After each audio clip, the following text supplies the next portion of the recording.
Ladies and gentlemen, welcome back to the Grade A Flicks YouTube channel for another episode of Grade A Fantasy. As I'm here to do a quick preview and maybe have a nice little conversation about the top plays, or well, not top plays, I guess, when it comes to the DST position, top picks for Week 3 on the Fan Duel slate on defense. Hope everybody had a wonderful day. Let's get right into it now. Obviously, we all know that the top play and the top option is the Las Vegas Raiders. Las Vegas Raiders defense, points-wise, hasn't been all that amazing. They're only averaging 2.5. They have 4-1. They performed well. They performed well in real life against, coming up, taking the win against the Ravens last week, and then obviously falling short against the Chargers. So what's one thing that we could say against the Raiders? Susceptible to the run. They're not the most dominating defense, but they have a great front four. I can't say front seven, but they have an amazing front four led by Max Crosby. And most importantly, the reason why they're 5,000 is because of how horrible Carolina is. But I have an interesting argument. Obviously, the team is bad. That run defense is horrible, but we're not worried about the run defense. We're worried about the offense going against this Raiders front line. Now, Andy Dalton, definitely somebody that over his career, any quarterback makes mistakes, but he's not known to be turnover prone. So that's the thing. With Andy Dalton, at his age, not that mobile. Is he a sitting duck for some sacks? Yes. Never been really the type to be a victim of the strip sack like Bryce Young.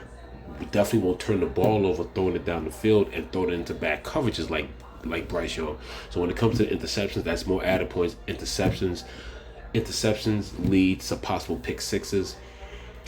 I still think the Raiders are a great play. My issue is with the sub and change and the play style that's going to happen when you go to Andy Dalton from Bryce Young. I just don't think, they would have to get that touchdown, but if not, I think the Raiders are looking like a pedestrian. They got a nice front four with a good matchup. I think if they had a better quarterback, they're in the 4,000 to 44 range because it's Carolina. Carolina's still the worst team. Yes, they're the worst performing team. So I see why it makes sense for them to have this 5,000 mark. Will I try to get them? I will still try to get to them. But this is definitely another week where I've been saying it for years. Sometimes it's just not worth paying up for the defense. And you can get as much, viability with the mid-ranges of the 4s and 5s. But let's go check other options. So just because of the quarterback change, there's probably less chance of like I said, that pick six, interception, touchdown, that strip sack, just mistakes made from the QB position. That's why I don't feel they're a 5,000 defense. To me, if anything, the $5,000 defense might go to at home and going on the road, traveling Giants going to a Super Bowl caliber defense like Cleveland. Danny Dimes didn't look that bad. The offense looked a little bit struggling, and they did what they had to do, but they did what they had to do against a Washington defense, which is something I've been picking on for the past year and a half. Cleveland at home is not that defense. So I actually think it's Cleveland that should be the 5,000 defense, possibly. Pittsburgh is also in a nice matchup at home. LA's offense is not that dynamic. On the hard ball, they want to pound and run the ball a little bit. But the Steelers defense has been playing well. They creating force. If I'm not mistaken, they even don't they have a couple of fumble recoveries? No, they only got one. But they got 2 interceptions. They got 4 sacks so far. 4 sacks, 4 interceptions so far. So they're putting it up there.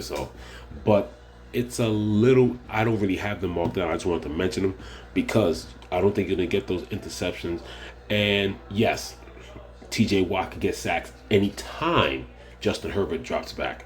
Or, he's questionable right now, but I think he's most liable to play. But they're not throwing the ball that much, so that kind of takes him out of the way. So you're going to be looking at them as your basic defense, maybe get a couple opportunities for the sacks, maybe force a fumble. But don't look at the Steelers to maybe get interceptions. Harbaugh does what he does, and he's a run oriented coach. Last week, the two running backs, basically the two Ravens that moved over there, both running backs, one had 17 rush attempts, the other had 16. They're going to keep the ball on the ground. So I don't really like Pittsburgh at their price. Next stop I like is Tampa Bay at home. Like I said, me being a Bronco fan, I like Bo Nix. He shows a little moxie. He doesn't really turn over the ball that much, but like I said, he's still scrambling for his life out there. He's still learning how to read defenses. Could he get it to Cortland Sutton down the field? Yes, he can, but I think he's going to throw it in some Tampa and some good old Tampa 2 coverages. Might get that picked off, and he's viable for some sacks. Is even though Bo Nix is very mobile, like I said, he's still learning. So if anything, I will go from Vegas. And like I said, if you're not going to take the Vegas Raiders, I'm telling you, I will go Browns #1, then Tampa, Seattle at home against the backup. Now, Seattle at home against the backup, like I said, Tua just got put on IR. So, oh man, I forgot the guy's name. Crap. I forgot the quarterback's name. I apologize for that. But Seahawks at home going against the backup, 4,600. Next up, Casey's defense is solid. They travel strong or whatever. So you're not getting mobile. Kirk Cousins. So I think they could generate some sacks. That's a nice price for 45 for them. As we keep going, I definitely like San Francisco against a beat up offensive line. That possibly is the best second. That's probably the second best behind Cleveland, because Cleveland has the turnover upside of Daniel Jones. That offensive line is horrible. There's a reason why the first 2 weeks I was talking about Kobe Parkinson. Now I can't talk about Kobe Parkinson because now that offensive line is so bad and riddled with injuries. Kobe Parkinson is literally spending more than half of his time on the block chipping or just staying into block. At least when you chip, you're at least still running. You're going out for a route, just a delayed route. But he's basically an essential piece to the offensive line right now. So he will be. I feel like Kobe Parkinson. Not only did I not mention him in the tight end top plays, but Kobe Parkinson is now pretty much, until the offensive line gets somewhat better. And it wasn't that great to begin with, but I'm pretty sure it will improve with its main starters back. People like Kobe Parkinson will be helped into chip against guys like Bosa and Warner and the San Francisco defense. Like I said, the San Francisco defense can be had, but the Rams offensive line is an absolute shambles. That's why I like them at 44. I'm not too, I don't think that offense is still sputtering. They're still trying to figure some things out. I like the Saints at home. That's another defense that I love. There's defenses that are good, but there are just some defenses that just perform better at home.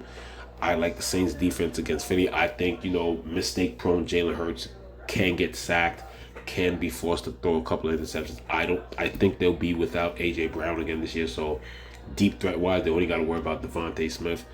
They have the free safeties and the linebackers to stay with Dallas Goedert. I think it's going to be a very close matchup. That should be a very good game. That should be a very, very good game.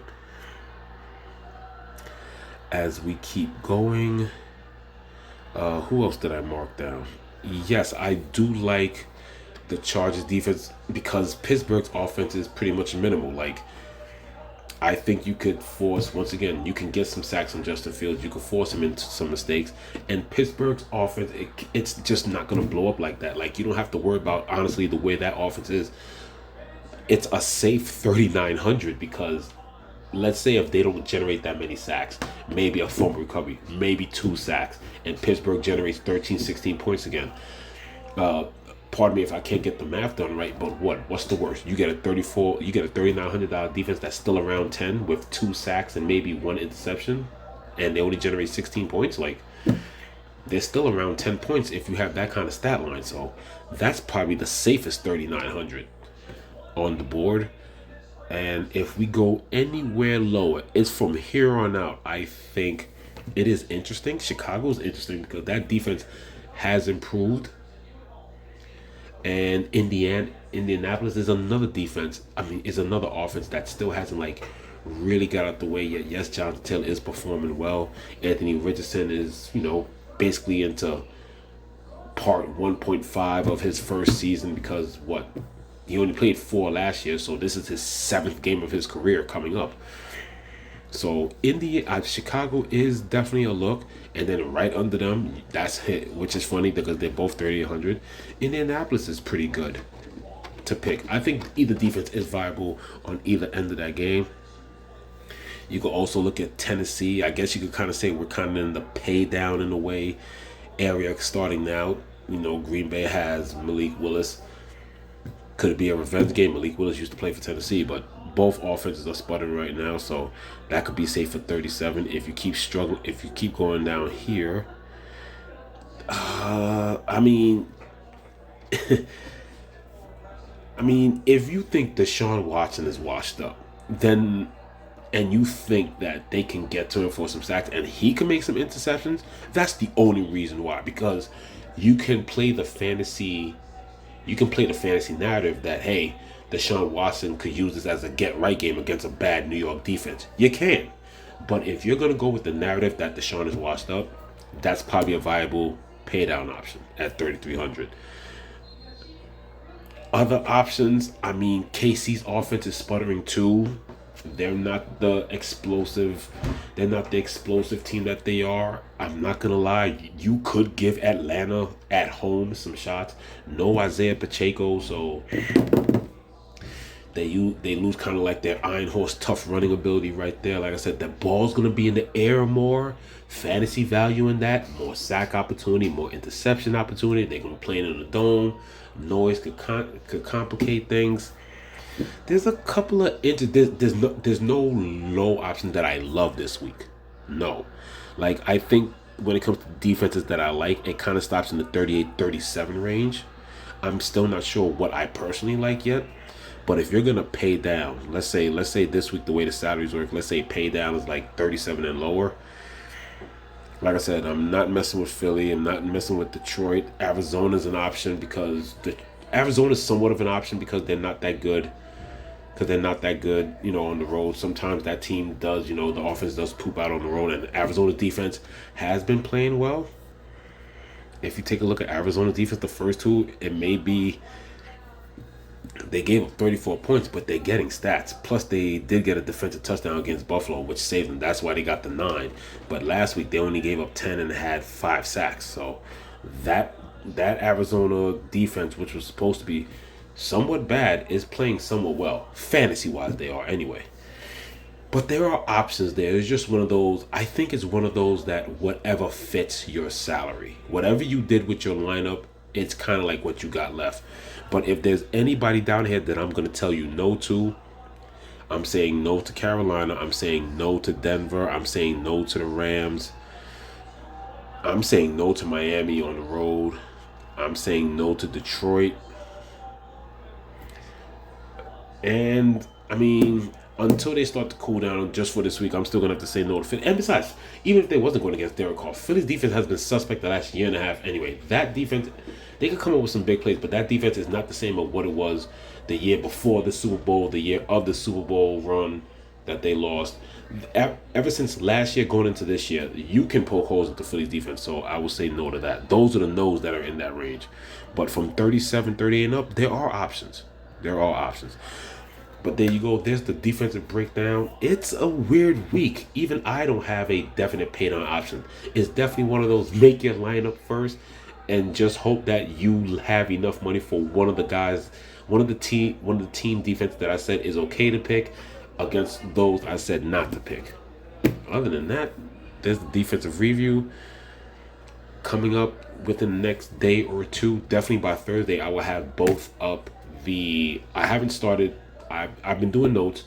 No, it's not pre-recorded. The reason why I dropped the tight end video this afternoon because I had that pre-recorded from last night. I wanted the quarterback video to breathe, get some time for the tight end video to breathe, and this will be posted up later on tonight. So I figured I'd give a little bit of information on, like I said, this is an interesting slate with more news yet to come. Anyway, and with all the injury news and this and that moving around, that's the reason why I wanted to wait for running back and wide receiver last. Normally it's quarterback, running back, wide receiver, blah, blah, blah, so on and so forth. But with all the news and injuries that happened in week 2, I just want to get as much news as I possibly can, because those, I guarantee for sure, unlike these last 3 videos, including this one, those videos are probably going to range around 20 minutes, minimum 18 to 22, because a lot to go over with those 2 positions this week. Anyway, thank you for tuning in. Please like and subscribe. I hope you like today's information, today's episode. This is Grade A Fantasy, signing off.